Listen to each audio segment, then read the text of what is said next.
All right, welcome back. I hope the video was enjoyable. The main thing that we want to talk about from this particular video is this aspect of trust. So trust here in the context of cybersecurity will define as the belief in the competence of a machine or sensor to act dependably, securely, and reliably within a specified context.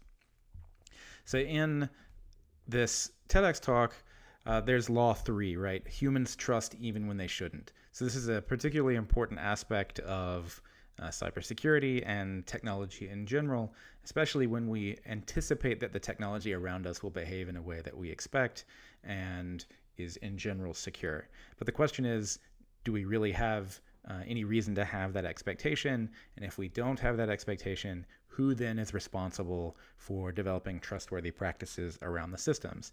Especially when, so in my background in cybersecurity, oftentimes the user was always the weakest link in your cybersecurity regime.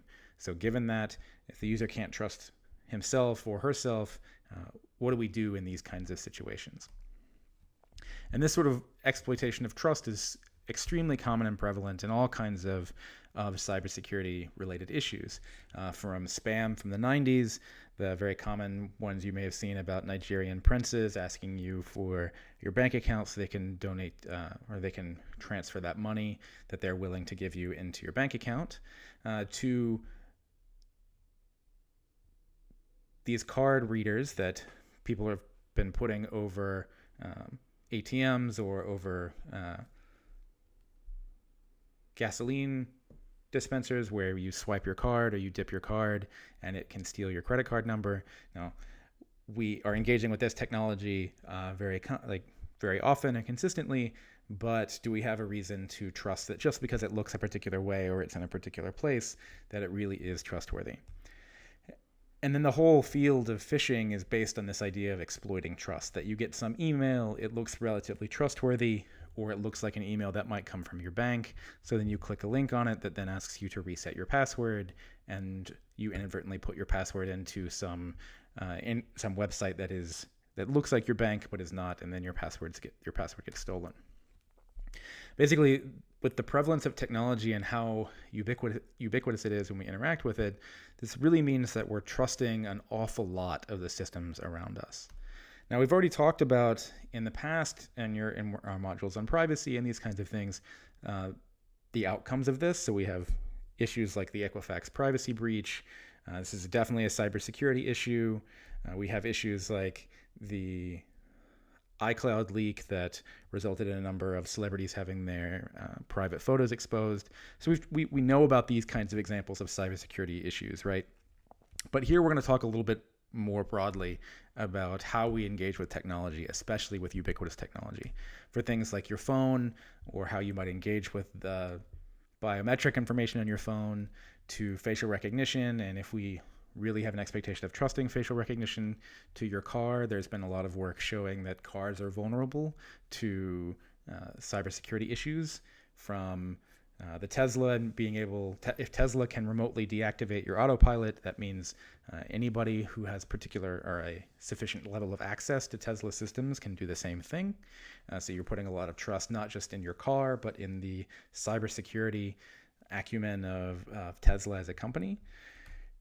And even small things like your Nest thermostat, that we'll see some examples about how these might be abused maliciously in a few minutes. Now, fortunately, this isn't like the maximum overdrive style. Your technology or the technology around you is trying to harm you in some way. But when we talk about this ubiquitous level of internet-connected technology, like your Roomba that might be connected to a wireless network, or a Wi-Fi-enabled tea kettle, or a Wi-Fi-enabled toaster, or potentially more troublingly, your Amazon Alexa that's consistently listening to you, or even your Xbox Kinect that has a high fidelity microphone and a number of 3D cameras that look directly into your living room. And this could give an attacker very broad insight into your life, the ability to record all kinds of things about you and your daily routine, from photos of you to arguments with your significant other, all kinds of things. We're sacrificing a lot of potential security for some convenience and and putting a lot of trust in this technology. And given how great of a deal this is and how convenient all this technology is for us, it's difficult to resist this kind of thing. So we can talk about what this means or what the implications are for cybersecurity in this world. We'll refer to this world as the Internet of Things. You may have heard about this, or more briefly, the IoT. So we'll use the wired definition here that the IoT encompasses everything connected to the internet, but is increasingly used to define objects that talk to each other in some technical way. So in the context of the IoT, we are increasingly connecting technology around us to the internet, ostensibly for convenience. How are we balancing these two things?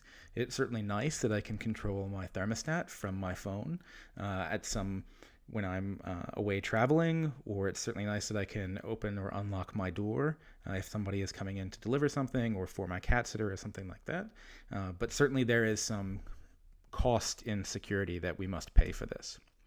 So to explore this further, I have another TEDx YouTube video on the Internet of Things security, which I think is a pretty entertaining but also kind of terrifying video. So I'll put the link on the discussion page so you can check that out as well.